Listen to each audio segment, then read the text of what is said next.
معزز سامعین، واجب الاحترام بزرگوں اور دوستوں، آپ علیہ السلام کی زندگی نبوت کے بعد وہ 23 برس ہے، جس میں 13 سال آپ علیہ السلام نے مکے میں گزارے ہیں اور 10 سال آپ علیہ السلام نے مدینے میں گزارے ہیں۔ اس اعتبار سے آپ علیہ السلام کی زندگی اکثر انبیاء علیہ السلام کے مقابلے میں کم ہے، اور ایسے ہی باقی انبیاء علیہ السلام کے مقابلے میں آپ کے لیے محنت کا میدان اور کام وہ بہت ہی بڑا ہے، اس اعتبار سے کہ پچھلے انبیاء وہ خاص علاقے یا قوم اور خاص وقت تک کے لیے محدود تھے، لیکن آپ علیہ السلام اگرچہ عرب میں مبعوث ہوئے، پیدا ہوئے، لیکن آپ کی نبوت فرمایا کافۃ للناس، فرمایا ساری انسانیت کے لیے آپ کو نبی بنا کر بھیجا گیا، اور آپ کی نبوت و رسالت کا زمانہ وہ فرمایا قیامت تک کے لیے، اور آپ کسی علاقے کسی قوم کے لیے محدود نہیں بلکہ ساری انسانیت کے لیے جو آپ کے بعد آنے والے ہیں سب کے لیے آپ علیہ السلام کو نبی بنا کر بھیجا گیا۔ اور جیسے پیچھے انبیاء آتے رہے اور ان پر کتابیں نازل ہوتی رہیں تو ہر اس کے ساتھ پچھلی کتاب منسوخ ہوئی یا اس میں کچھ تبدیلیاں ہوئیں، کچھ احکامات تبدیل کیے گئے، ایسے ہی آپ علیہ السلام پر قرآن کریم کو نازل کیا گیا تو پھر مستقل اس کے اندر احکامات دے دیے گئے، اور فرمایا ان الدین عند اللہ الاسلام، فرمایا دین اللہ کے نزدیک قابل قبول کون سا ہے؟ تو فرمایا وہ اسلام ہے، وہ دین ہے جو آپ علیہ السلام پر نازل کیا گیا، جو آپ علیہ السلام لے کر آئے، اب قیامت تک سب کے لیے ہدایت اور کامیابی فرمایا انہی احکامات کے اندر ہے جو آپ علیہ السلام نے سکھائی اور بتائی۔ 13 سالہ اکثر جو دور آپ علیہ السلام کا گزرا وہ تو بہت زیادہ دعوت میں گزرا، اس میں مشرکین مکہ بھی تھے اور دیگر عرب جو قبائل تھے قریب کے وہ بھی لوگ اس کے اندر شامل تھے، لیکن آپ علیہ السلام کا جو مدنی دور ہے وہ نہ صرف بہت ساری چیزوں میں جو ہے علاقائی کیا صورتحال ہو تو اس میں کیا کرنا چاہیے اس کی طرف بھی رہنمائی کرتا ہے، بلکہ عالمی سطح پر بھی ہمارا کردار کیسا ہونا چاہیے اور ہمیں کیا کرنا چاہیے ان چیزوں کی طرف رہنمائی کرتا ہے۔ اللہ رب العزت نے خود ہی قرآن کریم میں اعلان کر دیا الیوم اکملت لکم دینکم واتممت علیکم نعمتی ورضیت لکم الاسلام دینا، کہ آج ہم نے دین کو کامل و مکمل کر دیا ہے، اپنی نعمت آپ پر کامل و مکمل کر دی ہے کہ اب اس کے احکامات پورے ہو گئے۔ اس کا مطلب ہرگز یہ نہیں تھا کہ آپ کو مکمل طور پر عبادات صرف سکھا دی گئیں، بلکہ قیامت تک کے لیے عبادات کے اندر بھی رہنمائی وہ فرمایا اسی قرآن و حدیث سے ہوگی، اور فرمایا جو ہمارا معاشرتی نظام ہے فرمایا قیامت تک کے لیے رہنمائی فرمایا اسی قرآن و حدیث سے ہوگی، جو ہمارا معاشی نظام ہے فرمایا اس کے اندر بھی ہماری رہنمائی قیامت تک اسی قرآن و حدیث سے ہوگی، جو ہمارا سیاسی نظام ہے اس کی طرف بھی قیامت تک رہنمائی فرمایا اسی قرآن و حدیث سے ہوگی، کہ ایسا نہیں کہ یہ محدود ہے بلکہ ہر زمانے میں ہمارے لیے ہدایت اور رہنمائی فرمایا اسی قرآن کے اندر اور آپ علیہ السلام کی زندگی کے اندر رکھی۔ آپ علیہ السلام نے اسی لیے بنیادی اصول اس کے اندر بیان کر دیے ہر چیز کے، چاہے وہ معاشرت ہو، وہ معیشت ہو، اخلاقیات ہو، عبادات ہو، سیاست ہو، فرمایا ہر چیز کے اندر بنیادی اصول بیان کر دیے گئے اور ان بنیادی اصول کی طرف رہنمائی کر دی گئی۔ انہی بنیادی اصول پر آئندہ ہر زمانے کے اندر جو جدید چیزیں آتی رہیں گی انہی بنیادی اصولوں سے رہنمائی لے کر آئندہ کی چیزوں کو تشکیل دیا جائے گا اور مرتب کیا جائے گا۔ اور یہ چیز ایسا نہیں کہ اس زمانے میں نہیں ہوا، بلکہ صحابہ کرام کے زمانے میں، خلفائے راشدین کے زمانے میں یہ چیزیں ہوتی رہیں اور ایسے مسائل پیش آتے رہے، اور صحابہ کرام جمع ہو کر اس پر مشاورت کرتے رہے اور قرآن و حدیث سے رہنمائی لے کر نئے مسائل کا بھی حل ان لوگوں نے بھی تلاش کیا۔ ایسا نہیں ہے کہ یہ کام صرف آج کے ہی زمانے میں ہو رہا ہے، بلکہ یہ اس زمانے سے لے کر آج تک چلا آ رہا ہے اور قیامت تک ایسے ہی چلتا رہے گا اس کے اندر۔ تو آپ علیہ السلام کی مدنی زندگی وہ بہت ساری چیزوں کی طرف رہنمائی کرتی۔ آپ علیہ السلام مدینہ تشریف لائے، مکے کے اندر ایک یہ چیز تھی، صرف اس وقت میں سامنے کے مد مقابل مشرک تھے اور وہ عرب ہی تھے۔ بہرحال ان کے ساتھ یہ محاذرائی بھی وہاں کچھ نہ کچھ چلتی رہی، لڑائی نہیں تھی، لیکن وہ مسلمانوں پر تشدد کرتے رہے، ستاتے رہے ان کو، لیکن وہاں وہ دعوتی نظام چلتا رہا۔ جب آپ علیہ السلام مدینہ تشریف لائے تو مدینہ کے اندر اگرچہ اکثریت مسلمانوں کی تھی، لیکن قریب جو دیگر قبائل تھے ان میں مشرکین بھی تھے، اور ان میں ایک بڑی تعداد یہود کی بھی تھی۔ ان کے علاقے تھے پورے کے پورے خیبر کا علاقہ، انہوں نے وہاں قلعے بنائے ہوئے تھے، اور ایسے ہی کچھ نصارہ بھی تھے وہاں پر۔ تو اب اس کے اندر ایک اور مذہب آپ علیہ السلام کے سامنے آیا جو اہل کتاب ہی تھے، یعنی پہلے کسی نبی کو ماننے والے اور پہلے کسی نبی پر نازل کی ہوئی کتاب کو ماننے والے لوگ۔ اس سے پہلے مشرکین کا سامنا تھا، اس لیے مکی دور کے اندر جو قرآن کریم کی آیات نازل ہوئی تو اس میں شرک کا رد کیا گیا کہ معبود اور الہ ایک کے سوا اور کوئی ہو ہی نہیں سکتا۔ اگر معبود ایک کے سوا کوئی اور ہوگا اور اگر الہ ایک کے علاوہ کوئی اور ہوگا تو یہ نظام نہ پہلے چل سکتا تھا نہ اب چل سکتا ہے، اور نہ آگے کبھی یہ نظام چل سکتا ہے اس کے اندر اگر ایک کے علاوہ اور معبود ہو اور خدا ہو اور بنانے والے ہوں اور اس نظام کو بنانے اور چلانے والے اور ہوں، تو فرمایا پھر یہ نظام نہیں چل سکتا تھا۔ اور قرآن کریم نے بڑی آسان اور عام فہم مثالیں دے کر اس کو سمجھایا بھی اس کے اندر، اس میں کہ دیکھو اگر دو الہ ہوتے تو کیا ہوتا، زمین کے اوپر فساد ہو جاتا، ہر ایک اپنی مرضی کے مطابق اپنا نظام چلانا چاہتا۔ جیسے ہم دنیا کے اندر دیکھتے ہیں کہ اگر دو نظام چلانے والے ہو جائیں تو پھر یہ کسی بھی ملک کا کیا کسی گھر کا نظام بھی نہیں چل سکتا۔ اگر گھر کے اندر بھی یہ نظام چلانے والے ایک سے زیادہ ہو جائیں تو گھر کا نظام چلانا مشکل ہے، شہر کا کیا، علاقے کا کیا، ملک کا کیا نظام چلے گا۔ اور تم کہہ رہے ہو پورا نظام کائنات چلے اور دو الہ ہو جو اس کو بنانے والے اور چلانے والے ہو، یہ کیسے ہو سکتا ہے؟ بہرحال یہ میں اس کے اندر عرض کر رہا تھا، جب مدینہ تشریف لایا تو ایک اور چیز آپ کے سامنے آئی، اہل کتاب یہ سامنے، ان میں یہود بھی ہیں، نصارہ بھی، پچھلے نبی کو بھی ماننے والے ہیں کسی نبی کو، اور ایسے ہی پچھلی کتابوں میں سے بھی کسی کتاب پر ایمان رکھنے والے، اور کسی نہ کسی درجے میں وہ کتابیں بھی ان کے پاس موجود ہیں، اور بظاہر ان کتابوں پر وہ اس بات کا دعویٰ بھی کر رہے ہیں کہ ہم ان کتابوں پر عمل کرنے والے ہیں، اگرچہ حقیقت ایسی نہیں تھی۔ نہ یہود ان کے پاس صحیح معنوں میں وہ کتاب، اور اگر کتاب تھی بھی تو بھی وہ اپنی کتاب پر عمل پیرا نہیں تھے۔ ایسے ہی نصارہ کا بھی حال تھا کہ اگر کتاب ہے بھی صحیح، اگر ان کے پاس صحیح طور پر موجود ہے تو بھی وہ صحیح معنوں میں اپنی کتاب پر عمل پیرا نہیں تھے۔ آپ علیہ السلام مدینہ پہنچے اور یہ چیز سامنے آ گئی تو آپ علیہ السلام نے ان سے معاہدہ کیا کہ یہ بہرحال دوسرے مذہب کے ہیں، اہل کتاب میں ہی سے ہیں، لیکن مدینہ کے رہنے والے لوگ ہیں، تو ان سے معاہدے کیے گئے اور مدینہ کے اندر رہنے کے اعتبار سے کچھ شرائط طے کی گئی،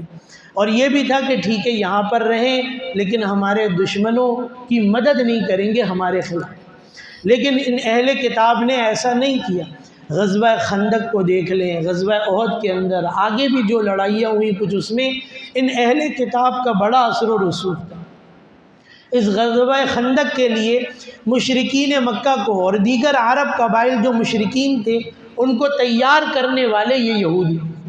اور اس کے لیے اس بات پر تیار کیا گیا کہ مکمل اسلحہ ہم فراہم کریں گے اور ایسی افرادی قوت بھی ہم دیں گے، جو مالی وسائل خرچ ہوں گے وہ بھی ہم کریں گے۔ جو آج بھی یہود کر رہے ہیں. یہ میں مثال دے رہا ہوں جو آج بھی یہود کر رہے ہیں. یہود دنیا کے اندر اتنی بڑی تعداد میں نہیں ہے، اور اسرائیل چھٹاک بھر کا ہے، چھوٹا سا ملک ہے، اتنا بڑا ملک نہیں. لیکن اور اس کے پیچھے جو دیگر ممالک ہیں، چاہے برطانیہ ہو، امریکہ ہو، وہاں یہودیت نہیں ہے عام طور پر، بلکہ وہاں عیسائیت ہے. اصل مذہب ان کا عیسائیت ہے. لیکن اس کے لیے ان کو تیار کرنا کہ ہماری جنگ میں تم ہمارے حصے دار بنو گے اور ہماری معاونت کرو گے. ہم کیا کریں گے؟ ہم اپنے مالی وسائل تم پر خرچ کریں گے، تمہیں مالی امداد اور تعاون ہم فراہم کریں گے. آج بھی اس وقت بھی ایسے ہی کیا گیا کہ ان مشرکین مکہ کو اور دیگر مشرک عرب قبائل کو تیار کیا گیا اس کے اوپر. اور بہرحال افرادی قوت تو نہیں دی ان لوگوں نے، ڈر کے مارے اس کے اندر کہ اگر مشرکین مکہ کو اور مشرکین کو شکست ہو گئی تو ہمارے لیے رہنا مشکل ہو جائے گا، اور اس کی وجہ سے ان کو یہ نقصان بعد میں اٹھانا پڑا. لیکن اپنے وسائل خرچ کیے، ان کو مالی امداد فراہم کی مشرکین کو اس لڑائی کے اندر. اللہ رب العزت کی طرف سے مدد تھی، مسلمانوں کو فتح ہو گئی، اور بہرحال مشرکین کو ہٹنا پڑا، پیچھے واپس چلے گئے. اور اس کے بعد پھر کچھ فیصلے کیے گئے جس کے اندر ان پر نہ صرف پابندیاں لگیں بلکہ ان کے بعض قبائل کو اور ان کے جوانوں کو جو لڑنے کے قابل تھے قتل بھی کیا گیا، اور جو ان کا مال تھا وہ بھی مسلمانوں نے اپنے قبضے میں کیا. اور یہاں تک آہستہ آہستہ ان کے اوپر زور دیا گیا کہ وہ مدینے سے نکل گئے. پہلے مدینے سے نکالا گیا، میں نے یہ بات پہلے بھی عرض کی تھی. پھر آپ علیہ السلام نے فرمایا کہ عرب ہی سے ان کو نکال دو، جزیرہ عرب میں ان کے لیے رہنے کی کوئی گنجائش نہیں ہے. اور حضرت عمر رضی اللہ تعالیٰ عنہ کے زمانے میں ایسا ہو بھی گیا. اس وقت کے اعتبار سے ایک یہ بھی چیز ضرور اس کے اندر سمجھ لیں کہ اس وقت جو اسرائیل کا قیام 1948 میں 47 میں پاکستان کا وجود ہوا اور 48 میں اسرائیل کا قیام ہوا، اس کے اندر اس میں اور ایک یہودی مملکت قائم کر دی گئی، جس کے اندر پیچھے سارے مغربی ممالک کی ایک یہ بھی سوچ رہی کہ ایک ایسی قوت عرب ممالک کے درمیان اور مسلمانوں کے درمیان قائم کی جائے جو بظاہر بہت چھوٹی سی ہے لیکن اس کو ناقابل تسخیر بنا دیا جائے ہر اعتبار سے. صحیح ہے نا؟ اس کے اندر ان کے پاس جدید اسلحہ بھی ہو، ان کے پاس لڑنے کے لیے افواج بھی ہو، ان کے پاس مالی وسائل بھی ہو، اور اس چیز کے لیے یہودیوں نے خود ان کو اپنے لیے تیار کیا.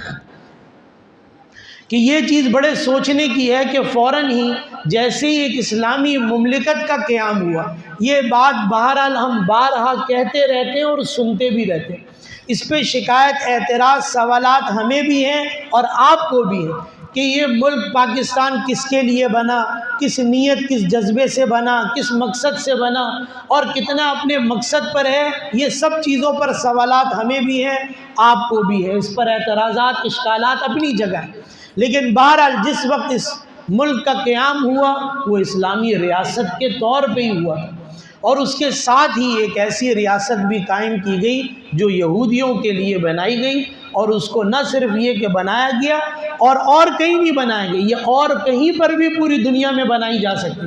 یہودیوں کو صرف آبادی چاہیے تھی نا، اپنے لیے مملکت چاہیے تھی، اپنے لیے ایک ملک چاہیے تھا، تو کہیں پر بھی بنا لیتے پوری دنیا کے اندر، لیکن مرکز عرب کے اندر درمیان میں ہی رکھا گیا، اور ایسے ہی اسلامی مملکتوں کے درمیان میں اس کو رکھا گیا، اور اتنا چھوٹا ہونے کے باوجود اس کو ناقابل تسخیر بنا دیا.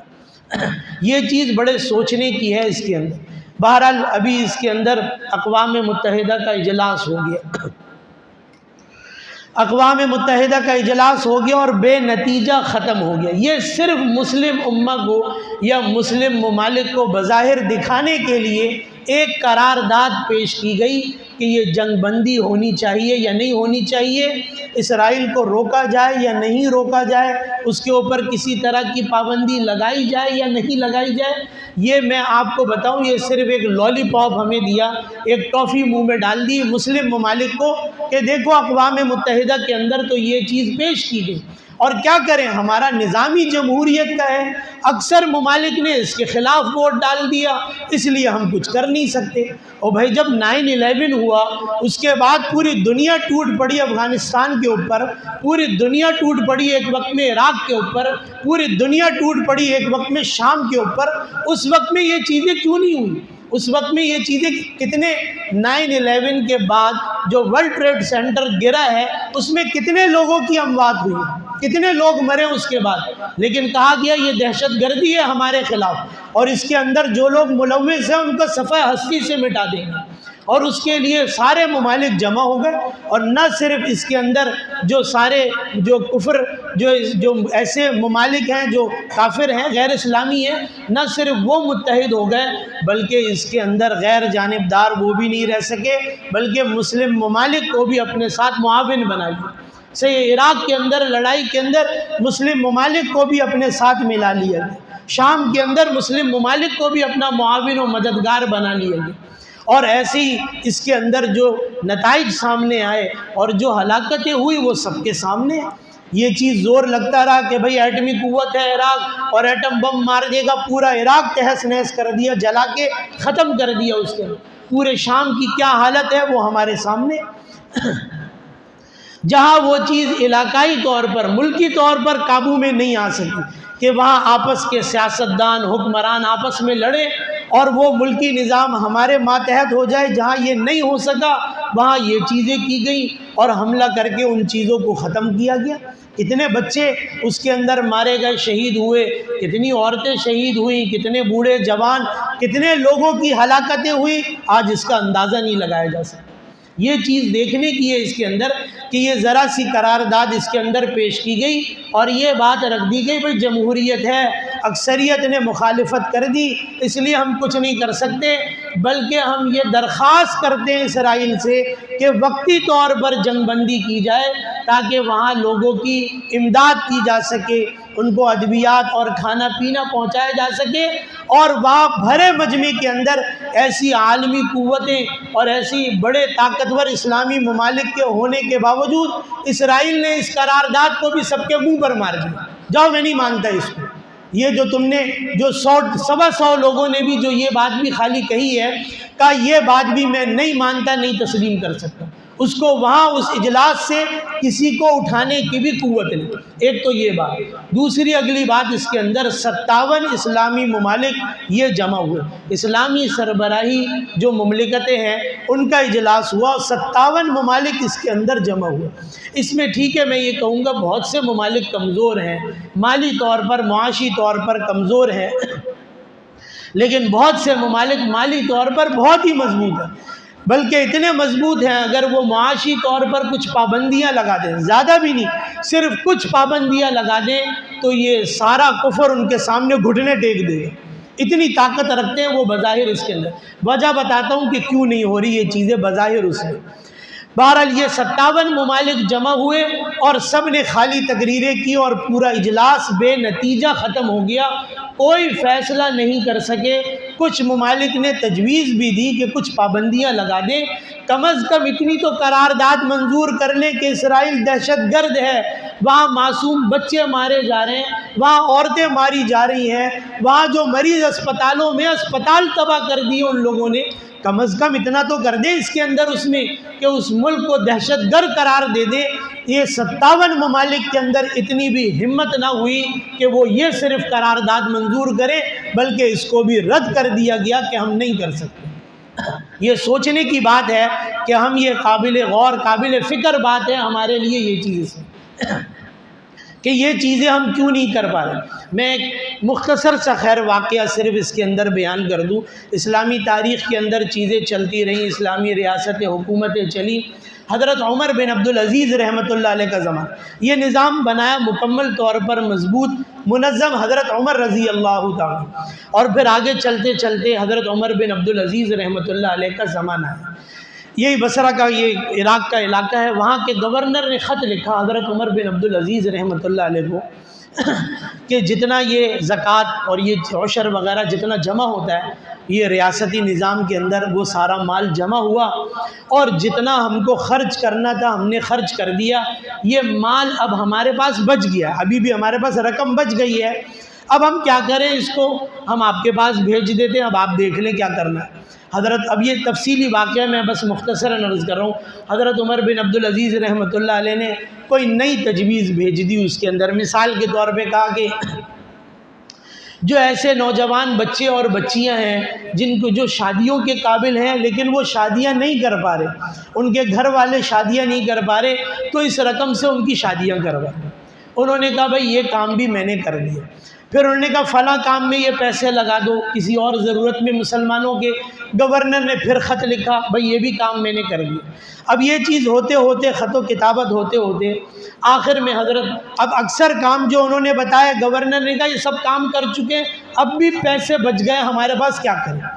تو حضرت عمر بن عبدالعزیز رحمۃ اللہ علیہ نے فرمایا کہ ایسا کرو کہ مسلمانوں کو قرضہ دو سہولت کے ساتھ، اور وہ زمینیں جو غیر آباد ہیں ان کو کہو کہ بھئی آباد کریں، آپ کے پاس پیسے نہیں، پیسے ہم دیتے ہیں۔ اب وہاں اتنا بہت ہی زبردست اس وقت میں ایسے نظام نہیں تھے، تو اونٹ پالیں، صحیح نہ بھیڑ بکریاں پالیں، جو وہاں جانور پائے جاتے ہیں وہ پالیں، اور جہاں پانی موجود ہے وہاں پر باغات یعنی کھجوروں کے درخت لگائیں اور ان چیزوں کو نظام کو چلائیں۔ یہ قرضہ سہولت کے ساتھ دیا جا رہا ہے۔ اب وہ اس زمینوں کو آباد کریں، اس سے کمائیں، جب کما لیں گے، جب وہ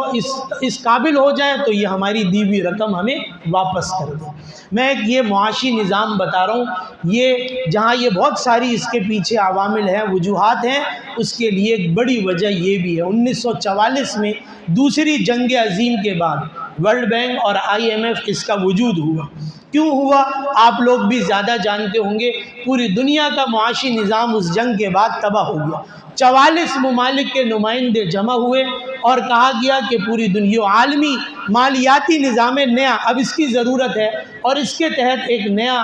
جو ہے عالمی مالیاتی نظام اس کے لیے بنیاد ڈالی گئی اس کے اندر۔ اور ظاہری سی بات ہے اس کے بعد یہ چیز چلی 1971 میں امریکی صدر نے، پہلے یہ تھا کہ یہ باقی کرنسیاں ڈالر کے ماتحت اور ڈالر وہ سونے کے ماتحت۔ 1971 میں جو اس وقت امریکی صدر تھا اس نے ایک نیا قانون پاس کر دیا اس کے اندر، اس میں کہ اب ڈالر اور سونا اس کا آپس میں کوئی تعلق نہیں رہے گا۔ اب اس چیز نے پورے نظام کو بدل دیا۔ اب بہرحال اس کے اندر جو ممالک شامل ہیں، جو اس کے رکن ہیں، وہ سبھی اس کے اندر پیسے جمع کرتے ہیں، اور باقی بھی چیزوں سے وہ جو اپنے کاروبار میں ان چیزوں میں بھی پیسوں کو لگاتے ہیں، اس سے ان اداروں کی انکم ہے۔ اور اس کا بنیادی مقصد کیا تھا کہ جن کے معاشی حالات خراب ہوں ان کی امداد کی جائے، ان کی معیشت کو مستحکم کیا جائے۔ اصل یہ پٹی دکھائی گئی اور یہ چیز ان کو سجھائی گئی پوری دنیا کو اس کے اندر کہ بھئی پوری دنیا کی معاونت کریں گے، پوری دنیا کی امداد ہوگی، اور جو ممالک ایسے کمزور ہوں گے ان کو معاشی طور پر مستحکم کیا جائے گا۔ ورلڈ بینک جو قرضے دیتا ہے وہ لمبے وقت کے لیے دیتا ہے، 5 سال 10 سال 15 سال، اور اس کے لیے ترقیاتی کام ہے۔ اور جو IMF قرض دیتا ہے وہ محدود وقت کے لیے دیتا ہے، 2 سال 3 سال۔ آپ بھی سنتے ہوں گے آپ کو اتنے ارب ڈالر ملے اور اس میں سے اتنے ارب ڈالر ہم نے اپنے قرض کی ادائیگی میں واپس کر دیے۔ ابھی پیسے ہاتھ میں آئے اور اس میں سے آدھے پیسے ہم نے کیا کیا پاکستان میں، وہ جو قرض لیا ہوا تھا ہم نے اس میں سے آدھے کیا کر دیے، قرض کی ادائیگی کر دی۔ اب باقی سے کچھ کام کریں گے اگر ہوگا۔ یہ بہرحال پوری مسلم امت کے اندر ہی یہ چیز رہی۔ ایک تو پورا معاشی نظام جو ممالک مضبوط ہیں، عرب ممالک جو مضبوط ہیں وہ بھی بہرحال اس وجہ سے مجبور ہیں کہ پورا معاشی نظام ان کے ہاتھوں میں، اور وہ ایسا مستحکم اور مضبوط ان کے ہاتھوں میں ہے کہ ان کو بھی اس چیز کا اندازہ ہے کہ اس نظام سے اگر ہم نے نکلنا چاہا تو ہماری معیشت بھی تباہ و برباد ہو جائے گی۔ سلطنت عثمانیہ کا جو زوال ہوا ہے اس کی ایک بڑی وجہ اس کے اندر یہ تھی کہ اس وقت جو عالمی بینک تھا، یہ سلطنت عثمانیہ نے اپنے بینک کو، کیونکہ خلافت عثمانیہ کا ایک بہت بڑا اثر تھا اور بہت زیادہ جو ہے زمینی حصے پر ان کی حکومت بھی قائم تھی، کا اس عالمی بینک سے اپنے آپ کو جوڑا۔ اس کی وجہ سے سب سے بڑا نقصان کیا ہوا کہ ان کا معاشی نظام تباہ ہونے لگا اس کے اندر۔ تو بہرحال یہ چیز رہی، معاشی نظام ان کے اندر ماتحت ہے اور اس پر ان کی گرفت بہت زیادہ ہے۔ اس لیے اسلامی ممالک بھی یہ سمجھتے ہیں جو مضبوط ہیں، مالی طور پر مضبوط ہیں، مستحکم ہیں، ان کو بھی اندازہ ہے کہ اس نظام سے اگر نکلنا چاہیں گے اور نکلیں گے تو ہماری معیشت بھی اس کے بعد تباہ ہو جائے گی، اور ایسے لوگ افراد تیار کر رکھیں کہ اس کے لیے انہیں جنگیں لڑنے آنے کی ضرورت نہیں ہوگی، بلکہ ان اسلامی ریاستوں میں، حکومتوں میں کیا ہوگا، وہاں ان ملکوں میں بغاوتیں شروع ہو جائیں، لوگ نیچے سے کھڑے ہو جائیں گے لڑنے کے لیے۔ اس لیے ان کو اپنے ماتحت رکھنے کے لیے، اپنے نظام کو چلانے کے لیے وہ بھی اس کے اندر مجبور ہے، اور ہم جیسے جو ممالک ہیں وہ تو ہیں ہی فقیر، بھائی کیا کریں، اس کے اندر اتنا قرض پہلے ہی لے رکھا ہے اور قرض کی ادائیگی ہم کر نہیں سکتے، اور یہ سب قرض سود کے اوپر ہی لیا گیا، اور اسی لیے ہم اپنے نظام کے اندر بھی ان کے ماتحت ہیں کہ ہم کوئی قانون ایسا پاس نہیں کر سکتے اس کے اندر، اور کوئی ایسی چیز ہم بھی نہیں کر سکتے، کیونکہ ہمارے اوپر ان کا بھی ایسے ہی دباؤ ہے، اور یہ چیز کہ ہماری یہ چیزیں گویا ان کے پاس گروی سی رکھی ہوئی، اگر ہم نے بھی اس نظام کو چھیڑنا چاہا اور اس کے خلاف کرنا چاہا تو ہمارے لیے بھی یوں نقصان ہو۔ اس لیے یہ چیز، میرے کہنے کا مقصد جو میں نے پہلے واقعہ بیان کر دیا کہ یہ ایک بہت بڑی چیز ہے کہ اپنے آپ کو معاشی طور پر مستحکم کرنا، اپنے آپ کو معاشی طور پر مستحکم کرنا، یعنی ہمارا ملک اب ایسا ہے، ایسی صورتحال ہے کہ ہمیں نہانے کے لیے صابن نہیں مل رہا، اور سر دھونے کے لیے ہمیں شیمپو نہیں مل رہا، سر میں لگانے کے لیے ہمیں تیل نہیں مل رہا۔ 77 سال ہو گئے ہمیں ملک بنائے ہوئے، اور ہمارے پاس پیسہ بھی نہیں ہے، ہم غریب ملک ہیں، پھر بھی یعنی اتنے قرض تلے بوجھ تلے دبے ہوئے ہیں، پھر بھی اس کے بعد حالت کیا ہے کہ ہم باہر سے چیزیں منگوا کر عیاشیوں میں لگے ہوئے، ہم کھانے پینے کی چیزوں سے لے کر، آج میری بھی حالت یہ ہے کہ میں پاکستان کی بنی ہوئی دوائی پر نہ اعتبار کرتا ہوں نہ استعمال کرتا ہوں۔ آج ہمارا گویا اسلام اور ہمارا دین ہی اتنا کمزور ہو گیا، ایک مسلمان اخلاقی طور پر اتنا کمزور ہو گیا کہ وہ یہ چیزیں کر ہی نہیں سکا اس کے اندر، اور اس کے بعد اتنا جو ہے، وہی میں نے کہا کہ اتنا کمزور معاشی طور پر ہونے کے باوجود ہم چیزیں باہر ممالک سے منگا کر ہم چیزیں استعمال کر رہے ہیں، گاڑی ہمیں باہر کی چاہیے، فون ہمیں باہر کا چاہیے، کھانا پینا ہمیں باہر کا چاہیے۔ میں نے گزشتہ جمعوں میں بھی یہ بات عرض کی تھی کہ میری اور آپ کی حالت ایسی ہے کہ ہم انہی کی کمپنیوں کے بنائے ہوئے پانی کے بغیر زندہ نہیں رہ سکتے، کیا کریں، ہماری ایسی حالت ہے کہ ہمارے پاس کوئی چیز نہیں، ہم معاشی طور پر اتنا کمزور ہو گئے کہ ہمارے پاس یہ چیزیں نہیں ہیں۔ اس لیے بنیادی چیز، آپ علیہ السلام مدینہ تشریف لائے، پہلی لڑائی ہوئی ہے بدر کی۔ اس لڑائی کا اصل مقصد یوں جنگ نہیں تھا ویسے مشرکین سے، بلکہ اس لڑائی کا اصل مقصد مشرکین کو مالی طور پر کمزور کرنا اور اپنے آپ کو معاشی طور پر مضبوط کرنا تھا۔ بہرحال اللہ کا نظام کچھ اور تھا، وہ جو تجارتی قافلہ تھا وہ نکل گیا اور ابو جہل کے لشکر سے جنگ ہو گئی۔ لیکن اس کے بعد، اس غزوہ بدر کے بعد جو قیدی اس میں قید ہو کر آئے، اس وقت میں یہ چیز سوچی گئی، صحابہ کرام نے مشورہ چل رہا ہے صحابہ کرام سے کہ کیا کیا جائے۔ اب اس میں مختلف رائے آئی، اس میں ایک رائے اس میں حضرت ابو بکر صدیق رضی اللہ تعالیٰ عنہ کی یہ بھی آئی، اگرچہ اللہ رب العزت نے اس کو پسند نہیں کیا اور قرآن کریم میں اس کو بیان کیا، لیکن میں وجہ بیان کر رہا ہوں کہ انہوں نے یہ رائے دی اس کے اندر کہ جو قیدی ہیں ان کو فدیہ لے کر چھوڑ دیا جائے۔ اس وقت مسلمانوں کی حالت معاشی طور پر کمزور ہے، اکثریت مہاجرین کی، ہم سب مہاجر ہیں، مکے سے آئے ہیں، اپنا مال، اپنے وسائل، چیزیں وہیں چھوڑ کے آئے ہیں، ہم تو یہاں انصار کے رحم و کرم پر ہیں بظاہر، اور ان کے تعاون سے، ان کے امداد سے یہاں پر چل رہے ہیں، ہمارے پاس تو چیزیں ہیں نہیں، اور اس وقت ویسے بھی مسلمان کمزور ہیں، اس لیے بہتر ہوگا کہ فدیہ لیا جائے اور ان قیدیوں کو چھوڑ دیا جائے تاکہ ہم معاشی طور پر مستحکم ہو سکیں۔ اور وہی میں نے کہا شروع سے ایک مالیاتی نظام، زکوٰۃ کا حکم پہلے آ گیا، آپ علیہ السلام کے زمانے میں وہ نظام چلنا شروع ہوا، عشر کا، خراج کا، باقی چیزوں کے یہ نظام چلنا شروع ہے، ریاست کی ذمہ داری ہو گئی کہ وہ یہ وسائل کو جمع کرے اور پھر اپنی ضرورت کے مطابق اس کو خرچ کرے، اور پھر اس کے بعد اپنی دفاعی قوت کو مضبوط کرے۔ اس کے اندر میں نے بات یہ شاید پہلے بھی عرض کی، اسرائیل کی ایک پہلے کے وزیر اعظم سے انٹرویو لیا گیا، اتنا چھوٹا سا ملک ہے، آپ کے پاس اتنے اسلحہ ہے، اتنے اسلحے کی ضرورت کیا ہے اتنے چھوٹے سے ملک کو؟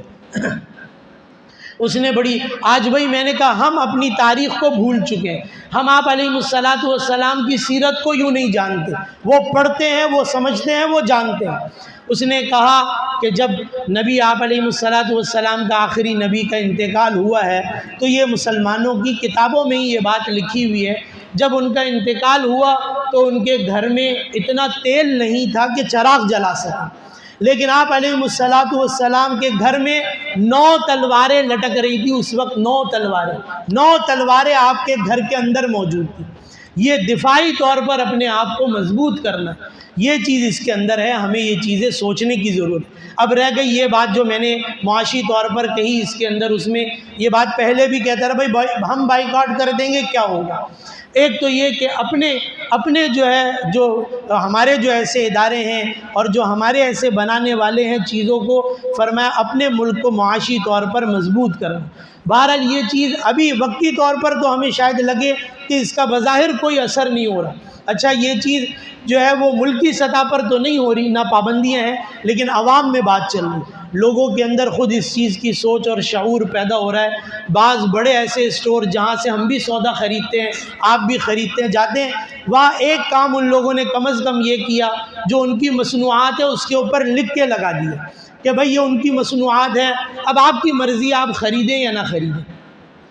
اور بعض ایسی بھی جگہوں پر یہ بھی اہتمام کیا گیا کہ جو چیزیں وہ خود سے بنا سکتے ہیں اور دے سکتے ہیں کھانے پینے کی، وہ خود سے لوگوں کو فراہم کر رہے ہیں، اپنے طور پر اپنی کمپنی کے نام سے، اپنے نام سے وہ چیزیں فراہم کرنے کی کوشش کریں۔ بہرحال یہ چیز اب بظاہر ایسا لگ رہا ہے کہ یہ چیزیں ملکی سطح پر یا دیگر اسلامی ممالک کی سطح پر شاید یہ چیزیں اس طور پر نہ ہو سکے کیونکہ ہم مجبور اور کمزور ہیں بظاہر، لیکن یہ چیز عوامی سطح پر ضرور ہونی چاہیے۔ ہم اس کے لیے نہ صرف آواز اٹھائیں، اس کے لیے نہ صرف بات کریں، اور جہاں تک ہماری پہنچ ہم اس کو کریں، اپنی ذات سے کم از کم اس کو کریں کہ دیکھیں یہ چیز اب تو سر عام کھلے عام یہ چیزیں ہو رہی ہیں۔ پچھلے دنوں ایک ساتھی نے ایک تصویر مجھے بھیجی کہ ایک اسرائیلی نے ایک ٹی شرٹ پہنی ہوئی ہے جس پر ایک حاملہ عورت کی تصویر بنی ہوئی ہے، اور نیچے لکھا ہوا ہے کہ ایک کو مارو گے تو 2 مریں گے، اس کے اندر ایک عورت کو مارو گے تو آگے پیدا ہونے والا جو وہ مسلمان بچہ ہے وہ بھی اس کی کوکھ میں ہی مارا جائے گا، اس کی پیٹ میں ہی مارا جائے گا، اس لیے مارو اس کے اندر۔ یہ تصویریں اور ویڈیوز شاید مجھ سے زیادہ آپ لوگ دیکھ رہے ہوں گے کہ کیسے قیامت کا سماں ہے۔ آخری بات عرض کر دوں کہ ایسے وقت میں، ایسے حالات میں، جبکہ حماس کے پاس جو وہ تنظیم وہاں لڑ رہی ہے،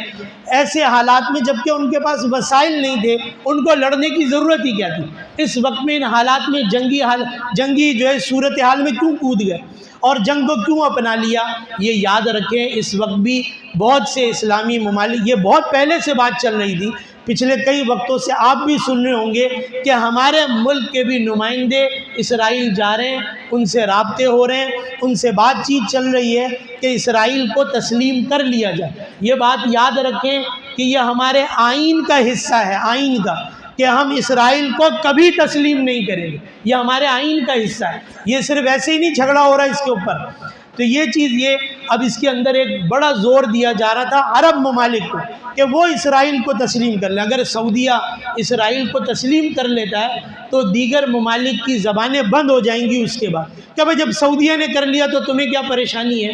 اس جنگ، اس حملے کے بعد، اس لڑائی کے بعد کم از کم وہ مسلم ممالک اپنے اس اقدام سے جو آگے شاید اٹھا لیتے اس سے وقتی طور پر ابھی پیچھے ہٹ گئے۔ ان کو پتہ تھا اس وقت فلسطین کو بھی، حماس کو بھی، کہ اس کے پیچھے ہماری جانیں جائیں گی اور جا رہی ہیں، اور وہ بھی ان کو پتہ تھا کہ سالوں سے جا رہی ہیں، یہ کسی صورت ہمیں چھوڑیں گے نہیں، لیکن ایسا نہ ہو کہ ہمارے اسلامی ممالک ہی اس کو تسلیم کر لیں، پھر تو گویا ہمارا نام و نشان ہی ختم ہو جائے گا، پھر فلسطین کا کوئی وجود ہی نہیں رہے گا۔ اور یہ بات یاد رکھیں، عرب اسرائیل جنگ ہو چکی ہے، عرب اسرائیل جنگ جس میں عربوں کو شکست ہو گئی تھی، عرب ہار گئے اس کے اندر، اس میں یہ یاد رکھیں، یہ جنگ فرمایا صرف فلسطین اور اسرائیل کی نہیں، یہ باطل کی اور اسلام کی گویا جنگ ہے، صحیح ہے نا۔ یہ مقابلے پر اسلام ہی کو لانا پڑے گا، اور اسلام ہی ہے اس کے مقابلے میں۔ یہ چیز اپنے ذہن سے نکال دیں کہ یہ چیزیں یوں ختم ہو جائیں گی، ایسے نہیں ہوگا۔ اس کے مقابلے میں جب تک اسلام نہیں آئے گا، جب تک فرمایا اللہ کی مدد بھی یوں نہیں آئے گی۔ اب آپ سوچ رہے ہیں میں ایسے بیانات کر دیتا ہوں، اس کے بعد بس اوقات ساتھی ہیں بیٹھتے ہیں، ہاں بھائی کب جا رہے ہیں مولوی صاحب اسرائیل، بھائی اس کے بعد کب جا رہے ہیں فلسطین جنگ لڑنے کے لیے؟ تو بھائی اس کے لیے کچھ عالمی قوانین ہیں، آپ پابندیاں تو ہٹا کے دیکھیں، آپ چیزیں ختم کر کے تو دیکھیں، اس کے بعد دیکھیں کیا نتیجہ نکلتا ہے اس کے بعد۔ لیکن یہ عالمی قوانین کے ہم بھی پابند ہیں، ہم ان چیزوں کو یوں نہیں کر سکتے۔ اس لیے میں نے کہا جو کر سکتے ہیں کم از کم وہ تو کریں۔ میرے پاس یہ ممبر ہے، میرے پاس یہ منصب ہے، میرے پاس یہ جگہ ہے آپ کو جگانے کے لیے، اٹھانے کے لیے اور حقیقت کو بتانے کے لیے۔